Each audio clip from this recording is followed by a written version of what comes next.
Hello, my name is Tucker Johnson, and I am your host today as we experience NIMSY Live, where we talk about the latest and greatest in translation, localization, internationalization, culturalization, and all that fun stuff global companies need to delight their international customers. On this program, we invite guests who like to have fun and have some value to add for our audience of globalization professionals. I'm always eager to provide a platform to those with a good story or a good data set. So let us know if there's any topics you would like covered or guests we should reach out to for future episodes. If you haven't already done so, make sure that you are subscribed to NIMSY Insights on your platform of choice. We are coming to you live today on LinkedIn, Facebook, X, and other places, I'm sure. Oh, YouTube, of course. And, of course, all of our old episodes are archived on our YouTube channel, NIMSY Insights YouTube channel. Go check it out for lots of free industry resources available over there. Without further ado, I'm going to get into it. We are talking today about the 30-year flop. Why big tech's localization model failed 4 billion people. I love this topic because it's a controversial topic, and I'm sure we're going to get into it here. For 3 decades, tech giants have spent fortunes attempting to localize products for emerging markets in Asia and Africa, yet adoption remains stubbornly low. Senior localization expert Muhammad Ikram, who goes by Ikram, drawing on 20 years experience in the industry, finally reveals the core reason. The entire foundation of the localization model was laid wrong from the start. Discover why this flawed approach was allowed to persist and what is needed now to fix this colossal oversight. Muhammad is a seasoned localization industry veteran with over 18 years of experience driving linguistic innovation across global tech platforms. He's a speaker of Urdu and Punjabi. He has played a pivotal role in some of the industry's most significant localization milestones, from contributing to the localization of Windows 8 and Microsoft Office to leading the Urdu localization of Android and other Google products. Ikram, welcome to the show. Good to have you. Glad to be here. Like I said, Thank you. I'm so happy to have this conversation with you. yeah, and before we get into it, I want to plug the article on LinkedIn that kind of Yeah, lays the groundwork for a lot of what we're talking about today. yeah, How Silicon Valley's cultural blind spot kept 4 billion people from using tech in their native languages. yes, I love this. This is like all of the makings of a good podcast episode for me because it's making a very bold statement that a lot of people are going to get upset about and maybe reflect upon. So I'm going to give you the chance here to lay out this argument. This is quite the bold claim here. It's a cultural blind spot that kept 4 billion people from using tech in their native languages. Can you give us a quick yeah, intro to your thesis here? yeah. So it's obvious. It's I don't think it's just a claim. It's a fact because we can judge it right away.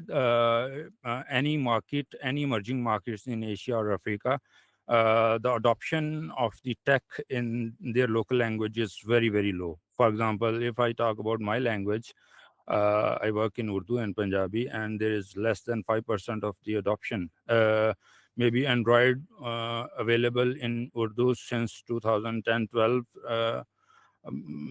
I'm 40 years old. I have lived all my life in Pakistan, except for 2 years in Singapore, and I have hardly come across a person who uses Android in Urdu, right? So the adoption rate, maybe the data is not open, and it's not available openly for users. But from the experience, I would say it is like 1% maybe out of 100 million Android users. So same is the case with many other languages, and I have been talking to my colleagues from other markets, and same is the case in most of the emerging markets. And so, just to refine the conversation, the claim is really about emerging markets. And if I Yes. can oversimplify it to a little bit, it's Yeah. essentially tech companies don't know how to properly handle localization for emerging markets, Yes. comma, and therefore the world has kind of passed by emerging markets. Why? Because you make this very interesting landlord tenant metaphor in your article. The Yeah. tech companies are the landlord. They're the ones that are setting kind of the rules that you play by. If Yes. Yeah. Apple is localizing in a certain way, well, Apple has the Yeah. App Store. So all of the apps Yeah. that go into the App Store need to localize that certain way too. Yeah. So Yeah. Microsoft, Google, these big guys Yes. have kind of dropped the ball. And because of that, products are available in Yeah. emerging markets in the local language, but no one's using those Yes. local languages. So all of this money is being spent to localize into Urdu, and Yes. at the end of the day, the customer's not getting what they want. Did I summarize that correctly? Yeah, so it it's complicated in one aspect, is that people are still using their product in the international version, right? But that's not very optimized, and that's not the way the companies would want their products to be used. Because 30 years ago, like Windows was made available in Urdu.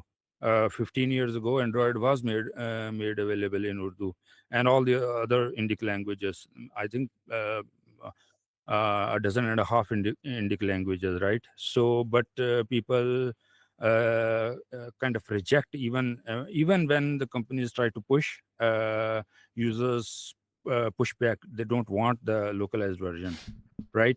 So this is what I experienced during my work at Meta. But No, and I've when experienced this too. I don't Yeah, have the linguistic background that you do. You've yeah, been 18 years in the trenches yes, advocating for language in emerging markets. yes. But I do have a project manager background, and I've managed projects before for Oh, right, large clients that are listed right, in your article. I'm not going to name any names. Not on right, this podcast. And we're doing 23 languages. Why are we right. doing these 23 languages? Because those are the Yeah, languages that we were told to do, right? yeah, There's no thought yeah, into it. yeah. And I would be managing a language like Malaysian. Right. And part of my job was to get feedback from the local markets on Yes. how is the quality of the Malaysian language. Yeah. And the local markets repeatedly told me, stop localizing into Malaysian.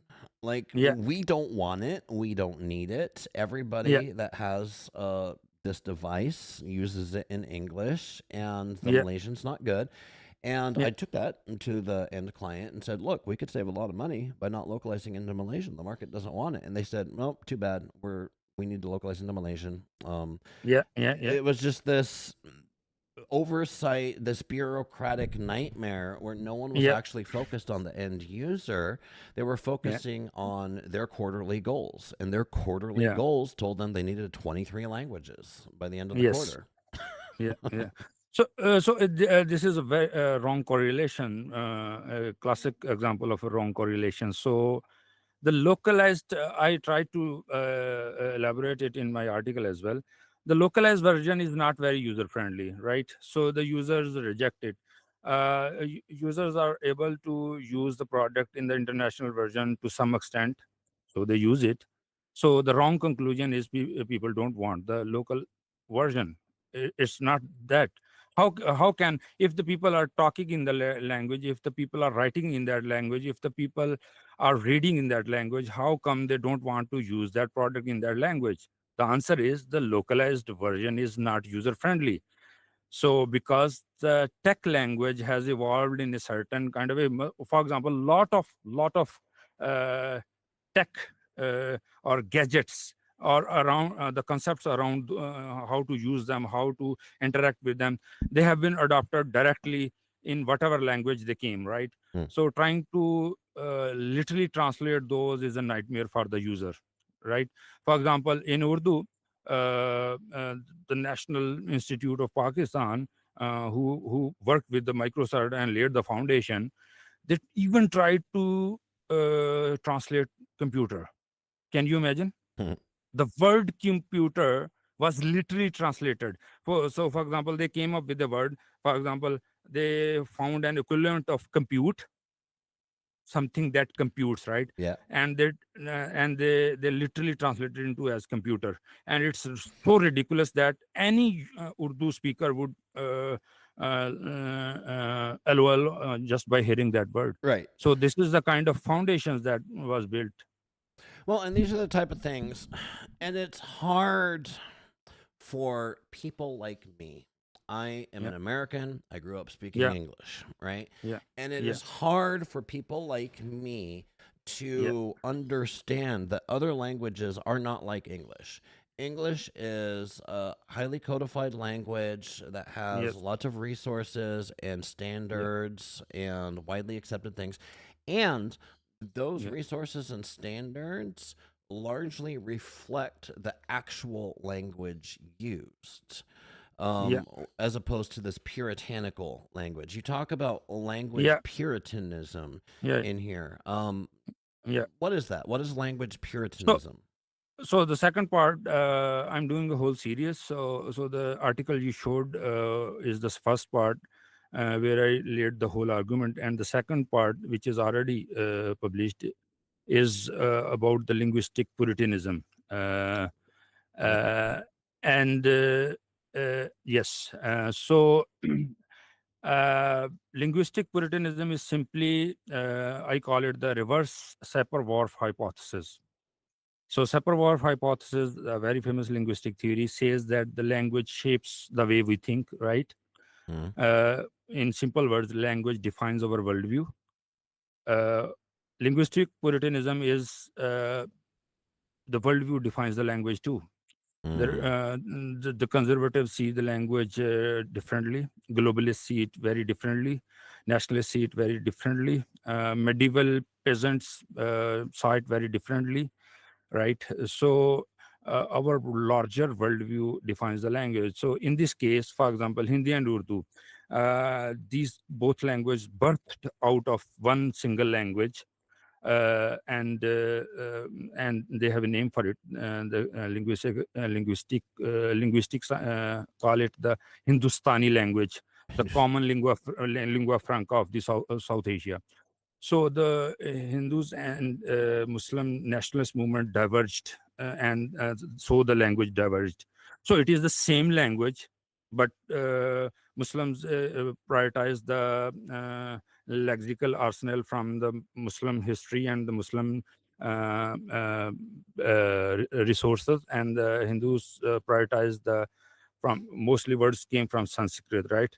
In Urdu, most words come from Arabic and Persian, right? mm, So the same sentence in Hindi, you just switch the word. For example, the prime minister word, you take it from the Persian, it becomes Urdu. You remove that and take it from the Sanskrit, it becomes Hindi. So syntax is same, right? And these kind of in the West, the nationalist movement were very different, but the rest of the world very different. So my larger argument is that each society has its own evolutionary path, right? And most of the emerging markets are on a very different trajectory, and the languages developed very differently, especially the relationship with technology. mm, And the technologies came from the outside. mm, Cars came from, and televisions, radios came from outside, and especially around the technology, language developed as people adopted the words as such, mm, with their own accent, right? So when the Puritans tried to, and they tried to prescribe a language, and they tried to came up with bizarre words, that was never going to work. And by the way, it's not just the technology. This phenomenon is works on a larger scale. The institute that I described in my article as well, it's a premium linguistic institute, and it is for it has published like dozens, even hundreds of specific glossaries for specific purposes, but nobody uses those words in everyday language. They have a specific glossary for the office terms. Nobody uses those terms. They have specific glossary for uh, liars. Nobody uses those terms. They have specific glossary for journalists. Nobody uses those words. So it is a larger phenomenon. But in the case of tech, it became uh, uh, more uh, because, for example, the the local apps or the local ecosystem just follows the big tech, Yeah.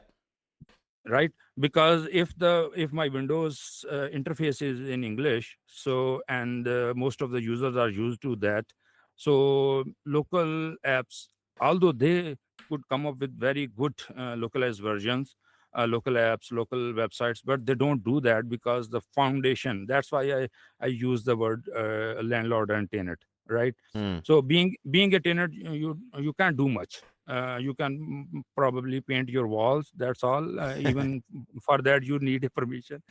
So the big tech had the control from the start on the ecosystem, but unfortunately that went wrong, and the entire ecosystem then developed around that uh, mistake. Well, and it sounds like a lot of good intentions here. Of So course, I'm a of course. Microsoft. I want to make sure people have Yeah, access to Windows in their native language. Like, yeah, yeah, okay. However, I'm doing my research before entering this market, and I yeah, realize this language is doesn't have the glossaries and the terminology and the yeah, style guide. Hey, yeah, I'm going to do them a favor yeah, by putting together glossaries and yeah, defining the language. The problem yeah. is that's not how language works. Language Yes, isn't top down. Language evolves over time, but it evolves exactly, from the bottom up, not from the top down. You can tell people exactly. this is the language you're going to use, and they're not going to use it. They're not going to Yeah, care, yeah. right? Yes, yes, yes. And I see this Exactly. a Yeah. lot too, is with American companies taking it Yeah. one step further and wanting to push out all of these new ideas. We're talking about who controls language, controls the ideas, right? And I'm not going to get Yes. into the whole debate about it, but it is a fact that there's a lot of U.S. companies right now are pushing, gendered language, Yes. right? And okay, English doesn't have genders as far as our Yeah. day-to-day nouns, right? So, Yes. how do we take these weird changes to the rules and apply them to Spanish? And the Spanish Yeah. market doesn't want it, right? Yeah. So it's kind of this well-intentioned yet very big ego kind of hubris of we're going to give these guys what they want, and it's Yeah. like, Yeah. Yeah. thanks, I hate it. Yeah. So I say that language might be the most democratizing thing in the world, right? No dictator, no totalitarian, no powerful government. Nobody can dictate language, and history is full of the history. The whole human history is a testament to that. Yeah. I mean, they can try. They're not going to be in power Yeah, very long. and they Once you can't. They start can't. trying to control the words you use. I mean, No, no, I don't nobody want can. to take it into that ominous Yeah, place with this yeah, podcast, but yeah, it does show a unique challenge that these yeah, companies have when it comes to these emerging markets and I mean, underdeveloped linguistic languages. yeah. I hate to say that, but that would be the term to use for it, right? It's just languages that I don't think work the same way English works. no, no. I think the right way to look at the problem is instead of like dictating the user, just follow the user, Well, and this right? brings us to your Especially, next point here, right? Because it's like yeah, I'm yeah, putting my project manager hat on. I'm like, all yeah, right, well, the users aren't using our product. Here's the analytics. I have this nice yeah, spreadsheet to show that. yeah, Why? Figure out why. I need to go ask my users. I need to yeah, set up a feedback loop with my users so that I can improve yeah, based upon their preferences. I mean, it yeah, sounds to me like a simple solution. Gather more feedback from your markets, implement yeah, that feedback, right? yeah. Why have companies not implemented a feedback loop, or have they tried and has it failed? Okay, so yeah, I'm kind of an anomaly. I am, as an Urdu linguist, is an anomaly, right? So if like if you go to the most of the Urdu linguists, they will say that that the pure Urdu language they will try to advocate, because I described my fight to fix the problem, right? So my fight started with my own community, my colleagues, right? Mm. And then it went on to like project managers, and then the vendors, and then the on and on. just trying to convince and trying to make my case, trying to make them understand, because I thought it is obvious, but it's not obvious. So it's from an outsider point of view, it's a lot more complicated. So I kind of stumbled upon, because the way you look at language, I had this kind of, I was kind of a very abnormal kid among my school college fellows, the way I looked at language, right? Mm-hmm. So I was my friends would make fun of me because the way I looked at language, and You're a that heretic.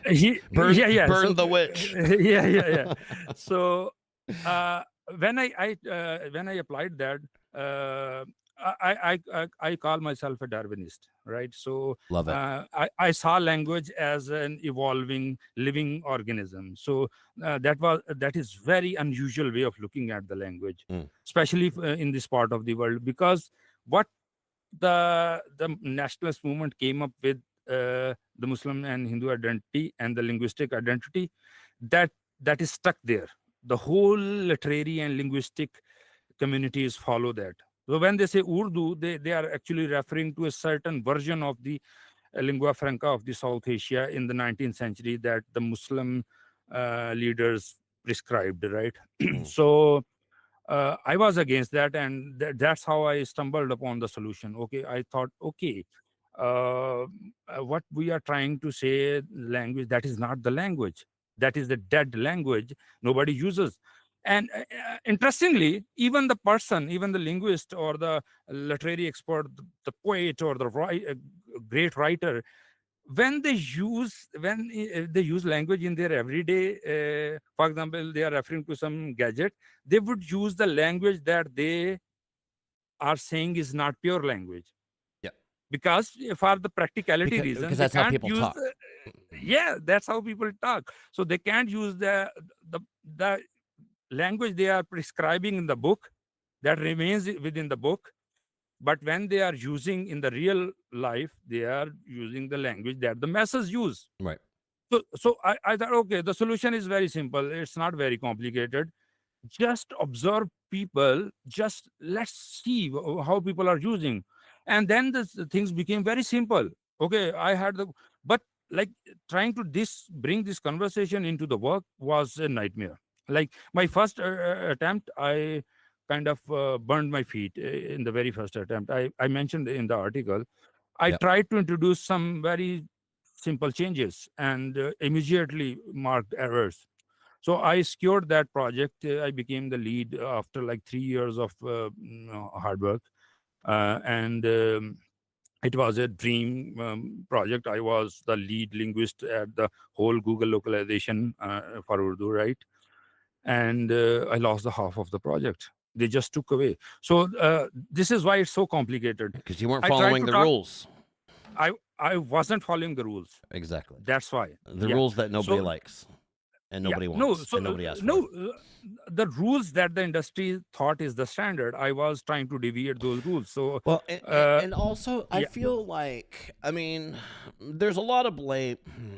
I hate placing blame, but let's do it just because it's fun. It's cathartic. There's a lot of blame to go around. And once again, with good intentions. I don't want to yeah, say people are being malicious here, but we can mm, say, well, these tech companies, Microsoft and Google, because come on, they're the biggest ones. They yeah, really screwed up. They dropped the ball. They messed this up. But there's a lot of blame in the linguistic community. As you point out in your article, the buyers, they hire these big MLVs who then hire yeah, smaller yeah, regional language providers, and yeah, then those guys hire translators. So there's this whole supply chain that has kind of failed because nowhere in that supply chain has anyone raised their hand. Or maybe they did. Maybe like on the project example that I gave with Malaysian, yeah, someone did yeah, raise their hand and was told, quiet down. You're making too much yeah, noise, right? yeah, yeah, yeah, But yeah, it goes yeah, all yeah, the way down to the linguists. And one thing I've found, love the linguists, backbone of yeah, our industry, all of that stuff. But yeah, linguists can be very particular about yeah, doing things right. And yeah, yeah, yeah, sometimes I feel it's a gatekeeping method to, well, because I'm a translator, and because I'm certified in all of these things and I follow X, Y, and Z rules, and you're not a translator because you don't have all of this training, right? So it's Yeah, kind of this yeah, way, these all these different certifications and stuff like that are kind of a way to not naturally but inorganically keep new yeah, ideas away. yeah. So I think I would like to put some blame somewhere. Yeah, I know, right? I have already taken so much heat Anywhere that but me. it doesn't matter because I'm gonna talk bluntly anyway. Uh, I think because these localization efforts doesn't bring the money immediately, right? Hmm. So for example, if you want to develop a localized ecosystem in Pakistan, it would take like a decade, right? Hmm. Hmm. And a joint effort of the big tech, not just one company can't do anything. Maybe like companies like Google, they can do alone a lot because they have so much influence. Like Apple is a very minor player, so Google has like the whole monopoly on the mobile phone market, and if they want to go, they can make a huge impact. For example, if the users see their phones in the local language, it will have effect on the whole ecosystem. Anyway, But but it's a big project. Like I actually in a past life worked on a yeah, project like this for Microsoft. yeah, yeah, Where Microsoft decided the language that they were using was too archaic and they wanted to yeah, change their brand voice, and it's yeah, modern voice was the yeah, terminology.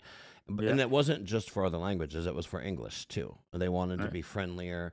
And that kind of set the trend for a lot of other companies. Most tech companies that were Yeah, founded in the last 10 years have this very friendly, yeah. to me, it's ridiculous. Like, I don't want my computer talking to me like it's my friend, but whatever. It is the way that Right. it is. Yeah, But that was a big project at Microsoft because you got to go back yeah, and update everything. All of your yeah, yeah, glossaries, yeah, yeah, your translation memories are worthless now, right? yeah, And yeah, now we're getting into the age of AI, and companies yeah, like this are asking themselves the question, rightfully so, how can I use AI to solve these problems? Well, the AI has yeah, been trained on all of the puritanical language. yeah, yeah. I gave the example. ChatGPT Urdu version picked the same glossary that 30 years ago Microsoft came up with. Yep. I shared the screenshot. So I was going back to the vendor manager problem. So the topic you raised earlier, I think uh, because there is little money involved, or the return is late, so it's kind of a little careless attitude, and random people are assigned, people with no knowledge of the South Asia or its culture or its languages. Yeah, random people are okay. You are free. Can you take six of these more languages and can you take care of this? I think this has been a big factor because I heard from the people. I was not around. I started in 2007-8. I became a serious translator in 2012, working on big projects. Before that, I was a small player, and before that, I wasn't even there. So I've heard from the seniors. Some people try to raise voice because this glossary is ridiculous, and then they called on a meeting, and the lead terminologist. He was a big name in Pakistan. He passed away, I think, recently. He got a huge medal, civilian honorary award for his work. I say for wrecking the whole industry, but whatever. So, and he was in the meeting, and the linguists were there, and the project manager were there from Microsoft, and he said, "Oh, I made this. We have came up with this language. Now this is going to be used. So shut up and use it." Yeah. Yeah. It's like, what do So you say to that, right? It's like, okay, no, okay, but okay. So Windows XP was translated, okay. no adoption. Somebody should have raised the question why people are not using the local language. Maybe something is wrong. And the Windows 8 was, I was working on the Windows 8. Windows 8 was extensively translated, like even the entire Microsoft Office suite was translated in Urdu, even other local languages. My mother tongue Punjabi was also included, like 5 languages from Pakistan alone, right? Uh, Again, no adoption. No adoption. People just don't want it. Is it? So Do the people know about it? people don't know. People Like, don't know. honest question. Ma- So they're just using it in No, English. majority of people don't know that it is available in local language. It is a surprise for people. Interesting. Yeah, Interesting. Well, vast majority of people don't know. one of the things to me, because when we're talking about tech companies, we're talking a lot about. I mean, yes, B2C, but a lot of B2B companies too. So, but Yeah, companies that are largely targeting adults, right? Adults are yeah, the ones yeah, that are buying Windows yeah, PCs, yeah, not children. But where I've seen some more acceptance of new ideas using new language and kind of changing the yeah, way people do things is when yeah, they're targeting children. Because first of all, children in don't speak English all the time at home, right? It's pretty common in emerging markets as people grow, they learn English in school, yeah, just so that they can be competitive on the global market space. yeah. But 8-year-olds have not yet learned English, so that if you want to reach that audience, then you have to go in their local language. No, no. It's a bit more complicated than that. Oh, I'm sure. Okay, so there is a small education system is very is divided in classes. So, for example, if I give the example of Pakistan, there are English medium schools, where elite schools, expensive schools, right, private schools, where children learn English from the very start, and that is like 5% of the population. No, Hmm. maybe less than that. Okay. Maybe 2-3% of the population, right? And then public schools, they are Urdu medium. They teach Urdu, and their whole syllabus is in Urdu. They have one subject. They do teach English, so that they learn English to some extent as well, Yeah. because a compulsory subject is English, one of their but it is very surface level linguistic knowledge, Yeah. Yeah. right? So uh, their real life experiences are still happening there in their own languages, whatever that is, right? So that is why I use word optimized. Hmm. You can go on the same way. Maybe next generation of computers, the smart glasses or whatever, they can be in English as well. But people, oh, okay, so it is going to multifold. The problem is going to the more advanced computer is getting, the more intimate it is becoming, right? Yeah. uh, Yep. desktop PC was just a big box on the but mobile became a lot more Nope. closer to people's heart, Well, right? and this goes back to something my business partner's been talking about this for Yeah, decades. He calls it yeah, the underwear effect, right? yeah, uh-huh. It's a catchy name, but essentially it is. Yeah, It's like uh, the closer something is to being next to you, like while you're naked. I don't know. yeah, yeah, yeah, I'm yeah, just yeah, yeah, paraphrasing here. The yeah, yeah. more important localization becomes, right? It is true. That is my point. So the next generation of computers, if it's smart glasses or headset or whatever, it's going to be even more important that we get the localization right, Right. because it will have even more intimate connection with the user, right? And their mother tongue, even their mother tongue, not just the like okay, in India it's Hindi lingua franca, tech focuses on Hindi. In Pakistan it is Urdu, but like there are 8 or 10 languages that has like millions of speakers. In India it is like 30, 40 languages, right? So even among those, if you narrow down to 16 languages in South Asia, right, and that the big tech focuses on, and those are the language that people are crying in, people are laughing in, Yeah. people are loving in, Living. right? Yeah, exactly. Loving, they make love in those Loving. languages, Yep. right? They might use English very efficiently in the office, but if like there is a very famous joke that goes around. So uh, uh, like majority of people in Pakistan, the majority ethnic group is Punjabi, is my mother tongue, right? But under the influence of partition, Muslim Hindu divide, people adopted Urdu, and it became the language. But people are very fluent in Urdu. It is like native. It Yep. is like the mother tongue. But whenever people fight, they fight in Punjabi. Yeah.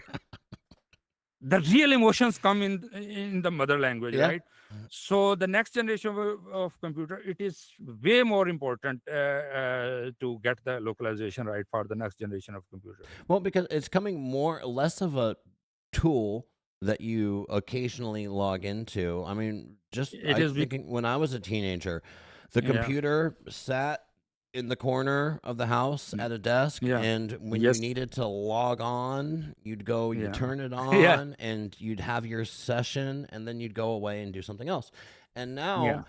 it's all I'm pulling everything. It's always here in my Yeah. pocket. So it's less a tool that I occasionally log into and Yeah. more an extension of myself, Yeah. Yeah. So essentially. and the next, and even the next one is going to be like an organ of our body. It's going to be a what? An organ of our body. Yeah, exactly. Well, they're already talking Yeah. about that, like with implants and stuff. Yeah. Yeah. It's like, Yeah. oh Yeah. my gosh, I don't want to know what my kids are going to be But I think the using. things are going in that direction. Yeah, yeah, they are, and Yeah. and language needs to uh, reflect that. I would say. Of course. I had Of a course. professor in college. Yeah. This was before I was ever even knew what the localization industry was. Yeah. But this professor in college, we were talking about linguistics around the world, and we were talking about this idea that people's languages are going extinct, which is true. It happens. It's very sad. Languages go Yeah. extinct. Alphabets go extinct. But we're talking about kind of like this bastardization of languages. Yeah. How some languages are being corrupted over time. Yeah. Particularly because like English moves in, or Spanish moves in, or French moves in, and they start Yeah. using these new words like computer, for Yeah. example, right? Yeah. And I always remember what this professor said, because he says actually the language that needs to worry the most about becoming bastardized is English. Mm. Because at the end of the day, people go home from work and they speak Punjabi to Mm. their wives, their kids. It's a Yeah. thriving language. English is being watered down because it's being spoken by so many. It's probably, I don't know have the statistics on this, but I would guess that there's more non-native speakers of English than native Yeah. speakers of That English that's in the true. world, That's true. right? That's true. I think with the advance of AI, local languages and all indigenous cultures, it's kind of globalization, right? If Yeah. if if there is a term for that, world is going to be extremely connected, extremely singular, but localized cultures and languages will be strengthened because of the AI and all the tech developments. So localization will be even more important in the coming decades. Oh, I agree. I agree. We're here to stay. The need for Yeah. localization, but it doesn't mean we can't take a look. Time is coming. There are a lot Yeah. of practices in this industry that people say, well, do you think the industry needs to move away from this practice? The one, these Okay. are, So sorry to cut you, but I wanted to make a point that I missed earlier. yeah, The the uh, the c- uh, the companies will eventually learn this effort, because they call it the tail end languages, right? yeah, Tail end markets. But uh, I always quote the example of TikTok. TikTok, although they couldn't get the localization right, but they got one aspect very right. Hmm. Uh, uh, for example, TikTok is the only big tech company that popularized in emerging markets first and went to the developed world. Hmm. I've never thought about that. No, no, Is this that is what they how it did? happened. Yeah, yeah. So they perfected their formula in China, and then they came to India and Pakistan and Bangladesh and all these countries, and it became instantly very well. You know why? Why? Because it was a visual. It was mostly visual. Yeah. It was mostly visual app. You don't need to. It was developed for those people who were completely, totally uneducated, who couldn't read or write, and it was so easy to use. Hmm. It was not very complicated, and because so, for example, more there is kind of a like TikTok cringe in the South Asian educated people, Hmm. because mostly like working class and uneducated people are on TikTok, and they are the creators and they are making more money than the educated YouTubers. So there's kind of jealousy, and they call it the cringe content. But I think they couldn't get the language right. They followed the same. They have the same problems in the localization, but they got the cultural aspect right. Huh. They understood what the users want and how the users think and how the users interact with. They got that aspect because they have that kind of user base within China. So Yeah. I think they perfected their art there. But if you develop a product in North America that is very educator oriented, very education college people oriented, right? Facebook was popularized by college kids. So, like the culture and the language, there are two aspects that a product has to get right to really penetrate deep into the emerging markets. And you have to have both. And I think this is a great metaphor, case study, whatever you want to call it, Yeah, for the shift that we are faced with as a localization industry right yeah, now, which is the the meal ticket is over for those of yeah, us that have spent decades in this industry yeah, translating words, yeah, because we know how to translate words good. We do it good. We do our job. We hit our KPIs and check the box. Right. yeah, Here's your yeah, Malaysian translation. I did a good job. Right. And gone are those days where we think that translating words is enough to add value to our organization. mm, You mentioned culture, getting the culture right. yeah, Whose job is that in an organization? At Microsoft, whose job is it to get the culture right? You mentioned in this thing, they actually, Facebook, I think, went on to hire a program manager responsible just for emerging markets, right? yeah, Okay, good. So they have someone whose job it is to look after that, right?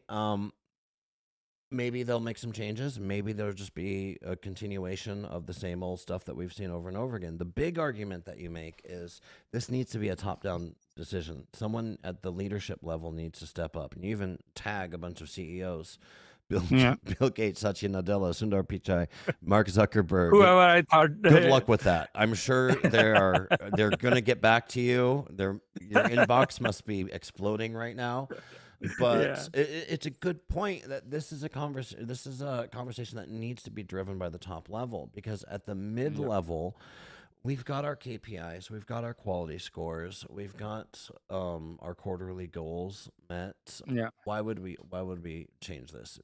Because So what happens, and you can speak to this, yeah, if you raise your hand and stick your head up above the trenches and say, "I've got a better way to do this. We need to do X, Y, and Z," uh, your hand mm, might get cut off. yeah, yeah, yeah, yeah. I understand. Um, my hand are already very injured. Your hands I have have been doing that. gunshot wounds in Yeah, them. Yeah. yeah, yeah. So I think getting the so we know that in the process, in the localization process, we have the owners, right? Ultimately, it is the person who is making the decision. For example, somebody in Microsoft or Google, that person has to be extra vigilant. And the other point that I talked in detail, the middleman needs to be cut short. Uh, the people working and the quality owners, they should have a direct communication. Hmm. So there are lots and lots of middlemen, and they contribute nothing. It's like receiving email and they're forwarding, and then again receiving from the linguist, and then forwarding back to the client. That's all they do. Uh, Well, that is the and there needs to be a way to get that communication moving up through the supply chain from the end user, or the linguist, whoever it is, up to the people that are actually able to make these decisions. yeah. Now, I would argue that. I gave an example Mhm. when I tried to bring this conversation as a lead linguist while I was working on the Google localization products. So after a lot of trouble and pain, I eventually got into a meeting where I was supposed to present my case, but the real quality owner was not there. So it was like the reviewer, a manager from the reviewing vendor, uh, from the translation vendor, the translator, the reviewer. That's it. So the real Mm, quality owner was not in that meeting, and so it was useless, that meeting. Although it cost me, it wasn't useless, it cost me big time.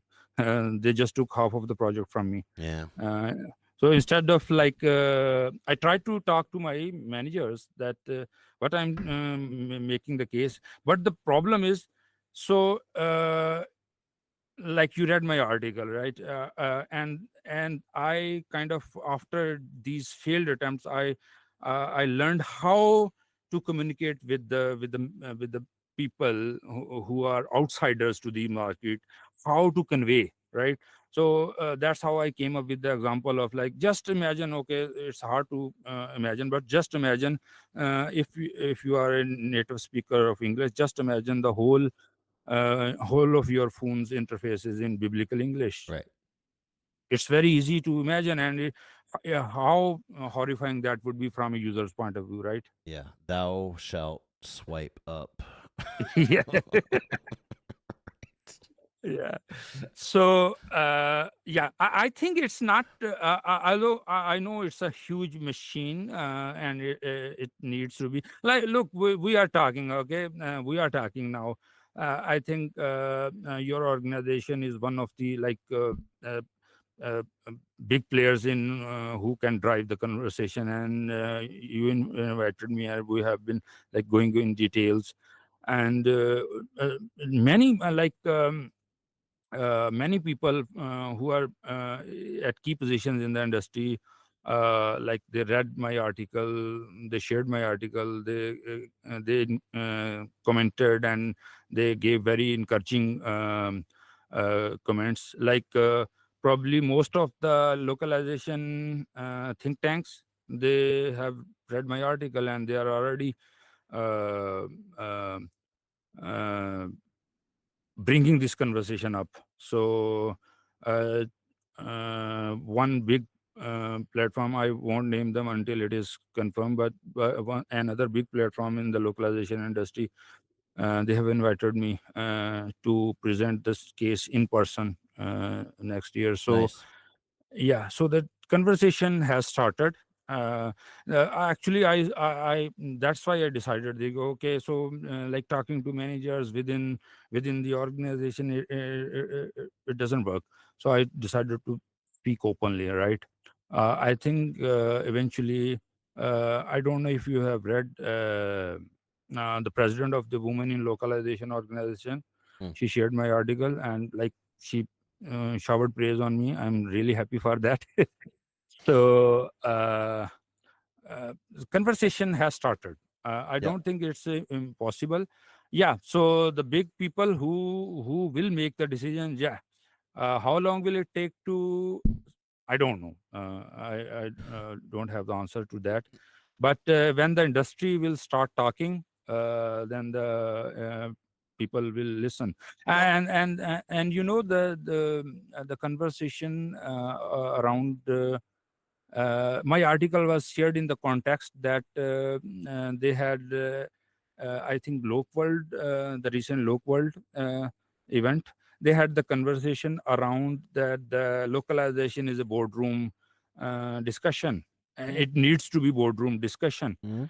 and that conversation happened, and then the president of the women in localization came to LinkedIn and saw my article, and she shared in that context why it needs to happen, because when it doesn't, it misses like half the world population. True. And Yeah, I think awareness is sometimes it sounds kind of like a cop out to say this, but it's like I think awareness is the first thing that we need to go for here, yeah, right? yeah, Rather yeah, than, all right, we need to change the world. Here's my manifesto. You need to start doing X, Y, and Z immediately. First, yeah, people need to become aware of the problem, and then they need to yeah, talk through it. Because, like I said, trying to wrap my English speaking American brain around this, if I yeah, wasn't involved in the localization industry, I wouldn't know what we're yeah, talking about here and say, yeah, yeah, what's the big deal? You want yeah. Urdu? Here's Urdu. All of these PhD translators tell me it's good, Yeah. so eat it. Right? Yeah, Eat the yeah, yeah, slop. yeah.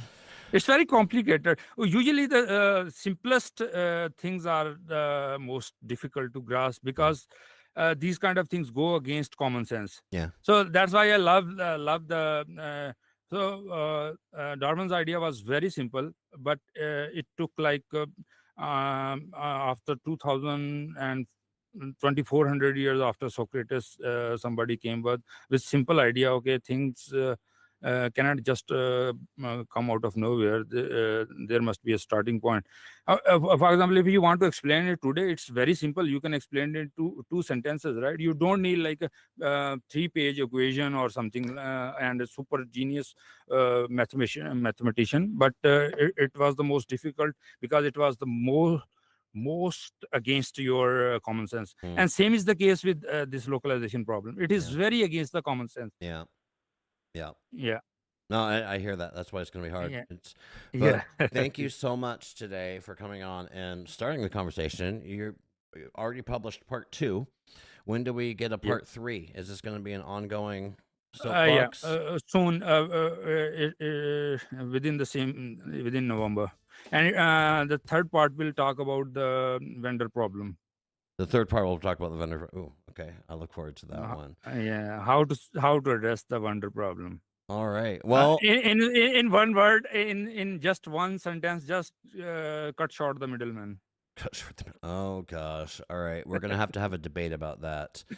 Yeah. Um because I don't know. Like my whole thing is there's a whole framework for our industry around the middleman, as you call Yeah. it. Yeah. Are times changing enough where companies can actually start cutting out the middleman? Perhaps not Yeah. yet, is my opinion. But we can debate. Mm, We can mm, debate that another time for sure. yeah. Yeah. I'm looking at the clock here. I want to start wrapping this up. Any closing Sure. thoughts for people? Thoughts, action items, calls to action? Yeah, so I think localization is not just translation, and translation is not easy. Stop saying that translation is easy. It's the most complicated thing. Human language is the most complicated thing that this universe has come up with, right? So, and that work is very complicated.